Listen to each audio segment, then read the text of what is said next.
It's 3:30 in the morning, and my 7-year-old son is in severe pain, sobbing in my arms. We were told it's growing pains, but he's not growing out of it. Despite trips to many doctors, an accurate diagnosis won't come for another 23 years. As a teen, after being told for years that nothing was wrong while continuing to suffer from intense pain, he gave up on doctors, began self-medicating, and developed a substance use disorder. Thankfully, he didn't overdose on drugs he got on the street. It took going to jail to do that. When he's 25, once again, he screams in pain, this time as he lays on the sticky floor of a commercial kitchen where he was working.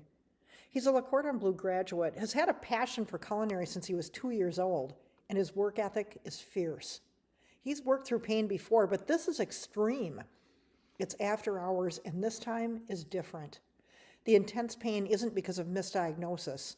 It's because of intentional denial of prescribed medications and prohibition of medical treatment in the county jail. He'd been arrested for possession of 7 Percocet. If he'd had a prescription for those Percocet, none of this would have happened, but his confidence in doctors was slim, so he'd skipped that part. While his case was processed, he had sought medical help and had been doing better until, upon checking into jail, all of his legal medications had been taken from him, despite promises that they'd be administered. Multiple requests for the meds were denied, and it became clear that further pleas would lead to negative repercussions while he was behind bars. So now he's in crisis. Huber law allowed him release to work, but if he doesn't return to jail within the next hour, Huber will be revoked, he'll be completely confined, and he'll lose his job. Inmates aren't allowed to seek private medical care, so he returned to jail with uncontrollable pain. He found access to methadone and took it to ease the pain and get some sleep. The next morning, when I saw the call from the jail, I hoped it was to acknowledge his pain and allow us to get him some help. Instead, it was to report that he hadn't woken up that morning and was in the ER. He'd overdosed. The jail didn't carry Narcan, so delays in treatment added to the danger. Upon our arrival at the ER, the attending physician didn't know we heard his comment. The jail brought him in. We didn't have faith that our son, struggling for his life, would get the best care. So that's why I'm here. I'm an attorney. Until it smacked me in the face personally, I thought I understood drug policy. I knew there were some issues, but like many people, really paying attention or doing anything about it hadn't become a top priority. Now, I wished I'd paid closer attention, and I had to ask myself why we've largely ignored the large-scale devastation and are still operating based on 1930s protocols. I thought about 9/11 and how fast policy changed after that. We saw the pictures. Nearly 3,000 people lost their lives. It scared us. In 2022, over 110,000 people died of overdose in the United States alone. That's the equivalent of a 9/11 attack every 10 days. Since 1999, over 1 million Americans have died of overdose, and the fatalities aren't slowing down. Yet, we hold on to the punitive policies, despite their failure. Could that be partly because policymakers and the general public can see themselves as casualties of terrorism, but don't see personal risk from the drug war? Until we all realize that this war is on all of our doorsteps and that we're all at risk, urgency to change the law is lacking, even if it's not working, and even if it's killing people. I'm here to tell you that even if you've never tried an illegal drug, the war on drugs can, will, and likely has put your health, your family, your money, and your safety at risk. My son was deprived of medical care and medications in jail, but those prohibitions have been expanded to all of us. Have you or someone you know been denied pain medications that have worked successfully for years? Have you had to suffer through surgery? Or do you know someone with stage 4 cancer who was deprived of pain medications? You could be one car accident or one medical diagnosis away from being denied proven medications to alleviate pain and to aid with healing. And that protocol is not supported by science or medicine. The evidence is now indisputable that patients using prescribed medications make up less than 1% of opioid overdose deaths. Most overdoses are from mixing drug combinations or from street drugs. Pain patients with scripts from their doctors are not the primary issue, yet attempted solutions have been directed at them. Opioid prescriptions are at a 21-year low, while opioid overdoses have skyrocketed. When patients are deprived of legal pain medications, they're driven to the streets, where tainted drugs are killing them. These policies have also led to increases in suicide rates for pain patients. The very policies intended to protect patients from addiction are killing them. Attorneys, politicians, judges, and the DEA are now making medical decisions for all of us without consulting our physicians or knowing our personal medical needs. At a time when many are seeing the obvious failure of drug policy, the war on drugs has been expanded to include legal prescription medications. These are the results of policy directed by emotion over science, by politics over medicine. The war on medications also creates roadblocks to getting the most effective treatment for substance use disorder. Medications used to treat addiction decrease the risk of overdose by half, yet these medications are still prohibited by many jails, prisons, drug courts, probation programs, sober houses, and even treatment facilities. There has been some progress. CDC prescribing guidelines have been revised to give medical providers more authority, but state regulations, risks of license revocation, and fear of the DEA continue to impact medical care. Fentanyl test strips that save lives are finally legal in many states, and Narcan is now available over the counter. But it's taken over 1 million deaths before these changes were allowed. Too often, progress is just ending policies that have created harm, not adopting policies to actually help with solutions. Let's be honest about the war on drugs. When we make a drug illegal, we're saying lock them up, put them in a cage. Kids experiment, and that cage could have your child's name on it.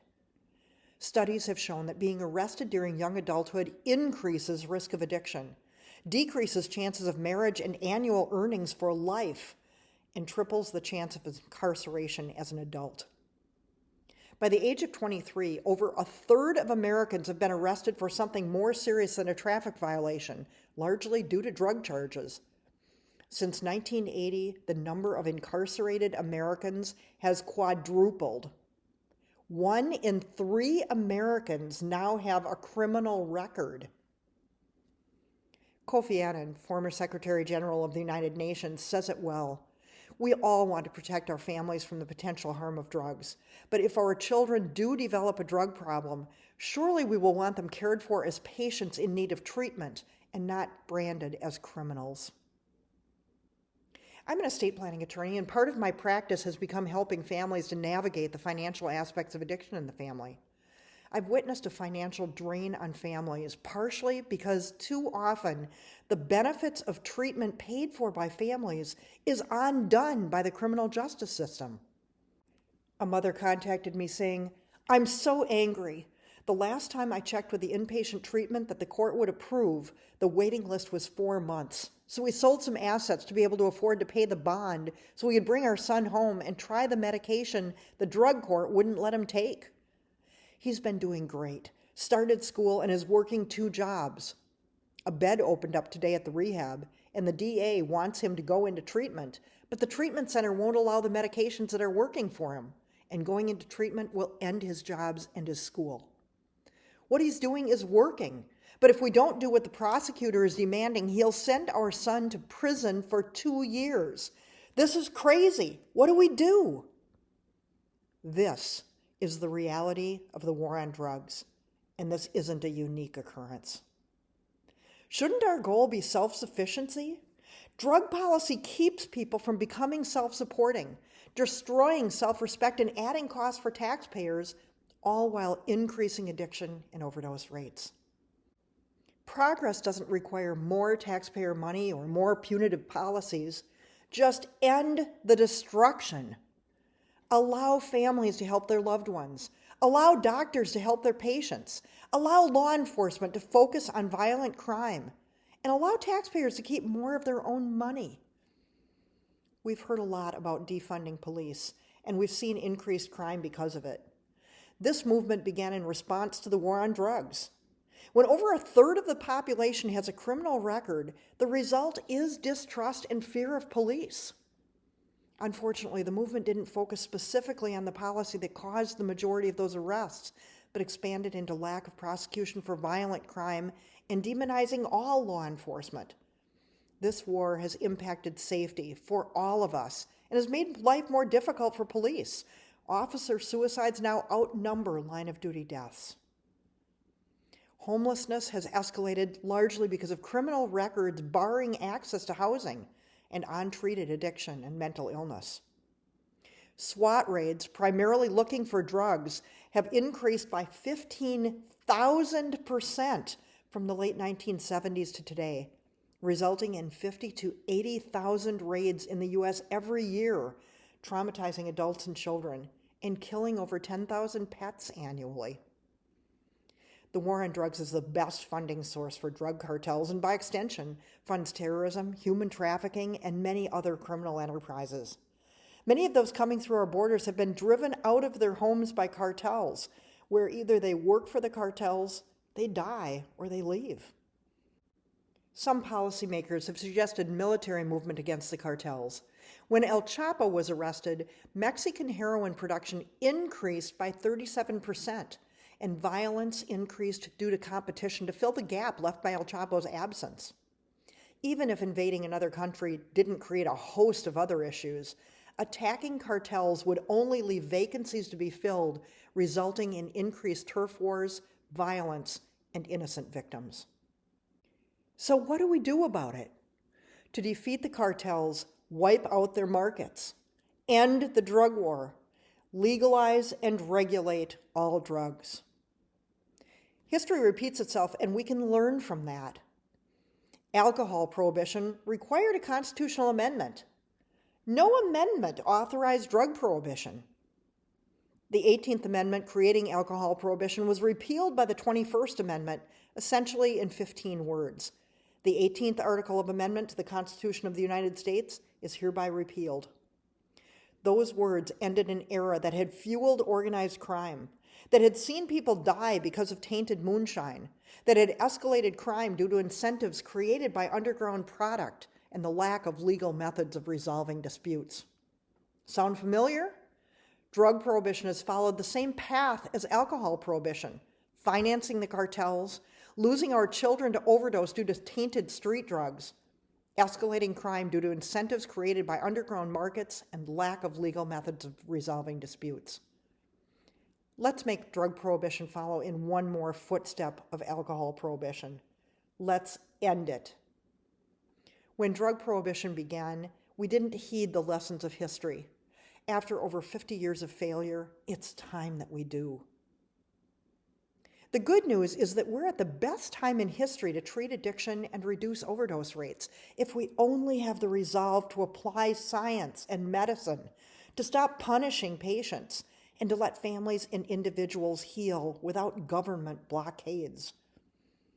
When we treat substance use disorder in the way we treat other medical issues, astounding progress is made. What would success rates for diabetes be if we prohibited use of insulin, told families that advocating for patients would be harmful, and if a diabetic relapsed and ate a candy bar, we put them behind bars? What if judges, prosecutors, and the DEA dictated treatment, and physicians who didn't follow mandates were jailed or lost their licenses? How much would rates of diabetes escalate? How enraged would we be? If we don't face our mistakes and embrace current science and medicine, the devastation will continue, and the next casualty could be our own family. When you hear about a proposed policy, ask yourself, if this was applied to any other health issue, would it make sense?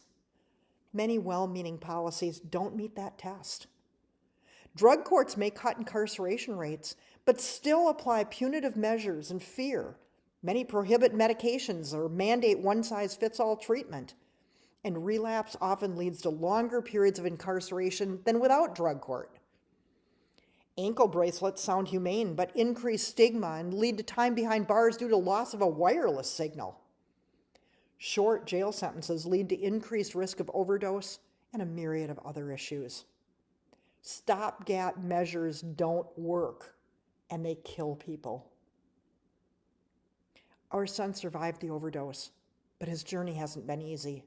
The overdose escalated already existing health issues. Probation mandates prohibited use of medications to treat his substance use disorder and blocked working with an addiction specialist. Ultimately, when it became clear that something had to change, we defied probation by taking him to the specialist and getting him on medications, risking incarceration since this was a probation violation. No one should have to risk prosecution to seek medical care. He was finally diagnosed and treated for an autoimmune disease, ankylosing spondylitis, that explained the intense joint pain. Unfortunately, another symptom of the disease is iritis, red eyes, that look very similar to bloodshot eyes from drug use. You can imagine the challenges created by a criminal record and red eyes. Just walking into a store during a flare can risk arrest, and has put him behind bars for days at a time on multiple occasions, again barred from legal medications, while tests were run that cleared him. Ongoing trauma and stress escalate autoimmune issues. Our son has pursued his culinary passion as an executive chef, but the war on drugs still restricts him daily, impacting medical care, housing, travel, and career opportunities. He has an intense fear of police and of being forbidden access to medications that he needs medically. He's been past his addiction issues for nearly 10 years, but this war won't let go. So I'm here to ask for your help, for my family, for my clients' families, and for all the other families who've suffered at the hands of this war, either directly or indirectly. You have more power than you may realize to influence policy and to impact lives. Please be compassionate and non-judgmental and understand that you may not know the full story. The physician in the ER likely thought little before he spoke, but I remember the sting of his comments nearly 15 years later.